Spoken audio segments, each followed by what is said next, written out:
2025년 11월 26일 하늘 양식을 시작하겠습니다. 오늘 하루 성경 읽기는 로마서 8장입니다. 그러므로 이제 그리스도 예수 안에 있는 자에게는 결코 정죄함이 없나니 이는 그리스도 예수 안에 있는 생명의 성령의 법이 죄와 사망의 법에서 너를 해방하였습니다. 율법이 육신으로 말미암아 연약하여 할 수 없는 그것을 하나님은 하시나니 곧 죄로 말미암아 자기 아들을 죄 있는 육신의 모양으로 보내어 육신의 죄를 정하사 육신을 따르지 않고 그 영을 따라 행하는 우리에게 율법의 요구가 이루어지게 하려 하심이니라.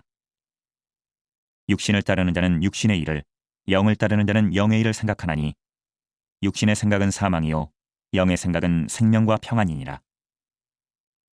육신의 생각은 하나님과 원수가 되나니 이는 하나님의 법에 굴복하지 아니할 뿐 아니라 할 수도 없음이라. 육신에 있는 자들은 하나님을 기쁘시게 할 수 없느니라. 만일 너희 속에 하나님의 영이 거하시면 너희가 육신에 있지 아니하고 영에 있나니 누구든지 그리스도의 영이 없으면 그리스도의 사람이 아니라. 또 그리스도께서 너희 안에 계시면 몸은 죄로 말미암아 죽은 것이나 영은 의로 말미암아 살아있는 것이니라. 예수를 죽은 자 가운데서 살리신 이의 영이 너희 안에 거하시면 그리스도 예수를 죽은 자 가운데서 살리신 이가 너희 안에 거하시는 그의 영으로 말미암아 너희 죽을 몸도 살리시리라. 그러므로 형제들아, 우리가 빚진 자로 돼 육신에게 져서 육신대로 살 것이 아니니라. 너희가 육신대로 살면 반드시 죽을 것이로되 영으로서 몸의 행실을 죽이면 살리니 무릇 하나님의 영으로 인도함을 받는 사람은 곧 하나님의 아들이라. 너희는 다시 무서워하는 종의 영을 받지 아니하고 양자의 영을 받았으므로 우리가 아빠 아버지라고 부르짖느니라.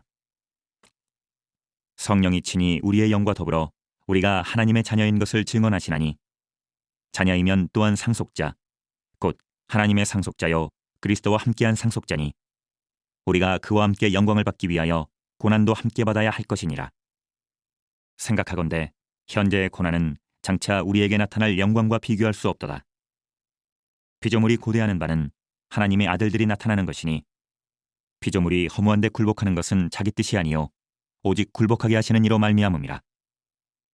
그 바라는 것은 피조물도 썩어짐의 종노릇한 데서 해방되어 하나님의 자녀들의 영광의 자유에 이르는 것이니라. 피조물이 다 이제까지 함께 탄식하며 함께 고통을 겪고 있는 것을 우리가 아느니라. 그뿐 아니라 또한 우리 곧 성령의 처음 익은 열매를 받은 우리까지도 속으로 탄식하여 양자될 것 곧 우리 몸의 속량을 기다리느니라. 우리가 소망으로 구원을 얻었음에 보이는 소망이 소망이 아니니 보는 것을 누가 바라리요. 만일 우리가 보지 못하는 것을 바라면 참음으로 기다릴지니라.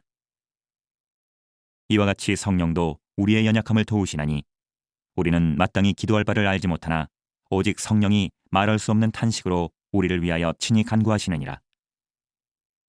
마음을 살피시는 이가 성령의 생각을 아시나니 이는 성령이 하나님의 뜻대로 성도를 위하여 간구하심이니라. 우리가 알거니와 하나님을 사랑하는 자 곧 그의 뜻대로 부르심을 입은 자들에게는 모든 것이 합력하여 선을 이루느니라. 하나님이 미리 하신 자들을 또한 그 아들의 형상을 본받게 하기 위하여 미리 정하셨으니 이는 그로 많은 형제 중에서 맏아들이 되게 하려 하심이니라. 또 미리 정하신 그들을 또한 부르시고 부르신 그들을 또한 의롭다 하시고 의롭다 하신 그들을 또한 영화롭게 하셨느니라. 그런즉 이 일에 대하여 우리가 무슨 말하리요? 만일 하나님이 우리를 위하시면 누가 우리를 대적하리요? 자기 아들을 아끼지 아니하시고 우리 모든 사람을 위하여 내주시니가 어찌 그 아들과 함께 모든 것을 우리에게 주시지 아니하겠느냐? 누가 능히 하나님께서 택하신 자들을 고발하리요? 의롭다 하신 이는 하나님이시니 누가 정죄하리요? 죽으실 뿐 아니라 다시 살아나신 이는 그리스도 예수시니 그는 하나님 우편에 계신 자요 우리를 위하여 간구하시는 자시니라. 누가 우리를 그리스도의 사랑에서 끊으리요? 환난이나 곤고나 박해나 기근이나 적신이나 위험이나 칼이랴. 기록된 바 우리가 종일 주를 위하여 죽임을 당하게 되며 도살당할 양같이 여김을 받았나이다 함과 같으니라. 그러나 이 모든 일에 우리를 사랑하시는 이로 말미암아 우리가 넉넉히 이기느니라.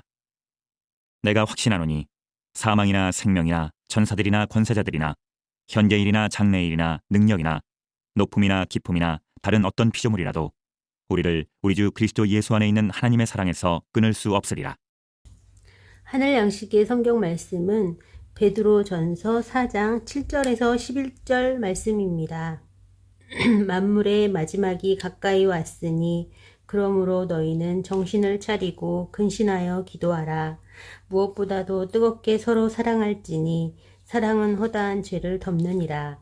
서로 대접하기를 원망 없이 하고 각각 은사를 받은 대로 하나님의 여러 가지 은혜를 맡은 선한 청지기 같이 서로 봉사하라. 만일 누가 말하려면 하나님의 말씀을 하는 것 같이 하고 누가 봉사하려면 하나님이 공급하시는 힘으로 하는 것 같이 하라. 이는 범사에 예수 그리스도로 말미암아 하나님이 영광을 받으시게 하려 함이니 그에게 영광과 권능이 세세에 무궁하도록 있느니라. 아멘. 어려움 가운데 서로 붙잡아 주며 이어령 선생이 젊은 시절에 쓴 흙 속의 저 바람 속에는 이런 이야기가 담겨 있습니다. 선생이 지프차를 타고 농촌길을 운행하던 중이었습니다. 그때 앞에 늙은 부부가 걸어가는 것이 보였습니다. 경적을 울리자 갑작스러운 소리에 부부는 서로 손을 부둥켜 쥐고 뒤뚱거리며 곧장 앞으로만 달려갔습니다. 그러다가 고무신이 벗겨지자 그것을 집으려고 뒷걸음쳤습니다. 운전하던 선생은 그들을 비껴가며 화가 났습니다. 그러다가 문득 그 잔영이 마음에 사무치는 것을 깨달았습니다. 그들에게서 우리 민족의 모습을 보았기 때문입니다. 급작스러운 경적에 손을 놓기는커녕 더욱 부둥켜 쥐었다는 글귀에서 어려운 삶일수록 서로 손잡아 돌보며 신앙생활하는 성도들의 모습이 떠올랐습니다. 여기저기서 살기 어렵다는 말이 자주 들려옵니다. 신앙인이라고 예외는 아닙니다. 사실 이는 인류의 역사 속에서 반복되어 온 말입니다. 고대나 현대나 자신의 삶에 만족한다고 말하는 사람은 적습니다. 심지어 어떤 이들은 세상의 종말을 기대하기도 합니다. 아마도 고통이 끝나기를 기대하는 마음에서일 것입니다. 초대교회는 처음부터 종말을 기대하였습니다. 이는 그리스도의 오심에 대한 기대이자 고통의 세상에서 성도의 구원을 기대한 것입니다. 그런데 종말에 대한 관점을 왜곡하여 가르치는 경우가 있었습니다. 극단적인 가르침으로 성도들을 불안과 낙심에 빠뜨리기도 했던 것입니다. 이런 상황에서 베드로전서 4장은 명료하게 말씀합니다. 만물의 마지막이 가까이 왔으니 그러므로 너희는 정신을 차리고 근신하여 기도하라. 그리고 뜨겁게 사랑하라. 서로 대접하라. 서로 봉사하라는 말씀이 이어집니다. 베드로는 종말의 날이 언제인지 계수하라거나 그때의 상황이 얼마나 무서운지 묘사하지 않습니다. 오히려 경고망동하지 말고 먼저 정신을 차릴 것과 성도의 아름다운 직무를 행하기를 바랍니다. 이때 성도의 참모습이 드러납니다. 어려울 때일수록 옆에 있는 성도의 손을 붙잡고 서로 격려해주며 나아갑시다. 이러한 성도는 하나님의 일을 하는 사람이 됩니다. 기도하시겠습니다. 주님, 어려운 일을 당할 때 우리의 마음과 행동이 흩어지기도 합니다. 주님의 은혜를 기억함으로 마음을 잘 가다듬게 하옵소서. 또한 어려울 때마다 오늘의 말씀이 기억나게 하셔서 주께서 맡겨주신 직무를 잘 감당하게 하옵소서. 예수님의 이름으로 기도합니다. 아멘.